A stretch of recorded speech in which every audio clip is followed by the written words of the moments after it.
So we are going to talk about the structure of pages because these are the building blocks, if you will, of how to build a beautiful and effective and responsive page. And so what I'm going to do, I'm going to duplicate it so you can see kind of how the pieces go together to make this. So in order to do that, and by the way, this isn't a training video, it's more of a understanding of how different pieces fit into each other. I have training videos on this. So I'm going to pull in a block. It has one container in it. So there are three pieces: blocks, containers, and elements. And so this is a block that has one container in it. And in order to make it really visible for this example, I'm just going to put some padding into it so we can see that the container is inside the block. So the white space is the block, and the container has the transparent background. So what we're going to do is we're going to add these two text items. And we're going to do that by looking at elements. So we have a block, we have a container, and now we're going to add some elements.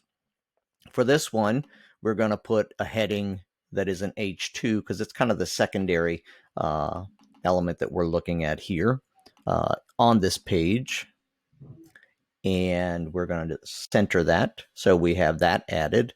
And then we're going to go add another element, which is going to be a heading element. That's going to be underneath that one.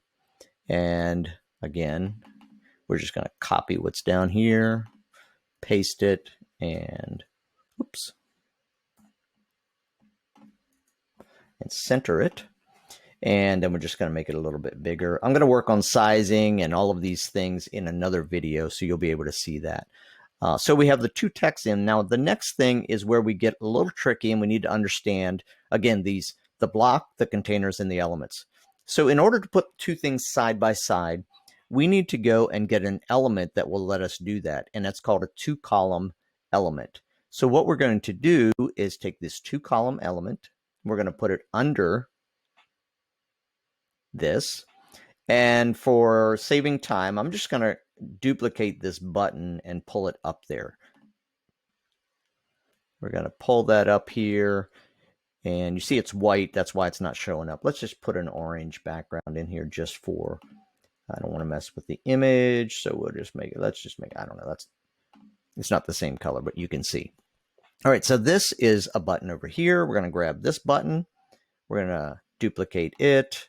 We're going to take the copy and put it up here. Again, I'm not so much trying to show how to do all this as much as the elements that work together to make it happen. And so I'm going to go to the layout on this. I'm going to move it to the right. So now we basically have what we have down here, right? We have some text. We have some text. They have more spacing down here.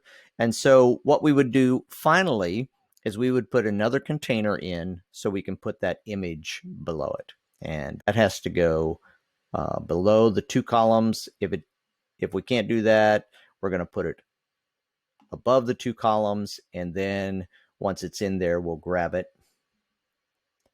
and move it below. Now we're going to take an element that is called an image, of course, pull it over. We're going to configure the image to be what we want it to be, which happens to be this. So this is what I want you to see. And it's much, much larger than it is down here. But that's the way we would add another element underneath there to put a block of the last button in. All right, so what do we have here? We have a block. And within the block, we have one big container.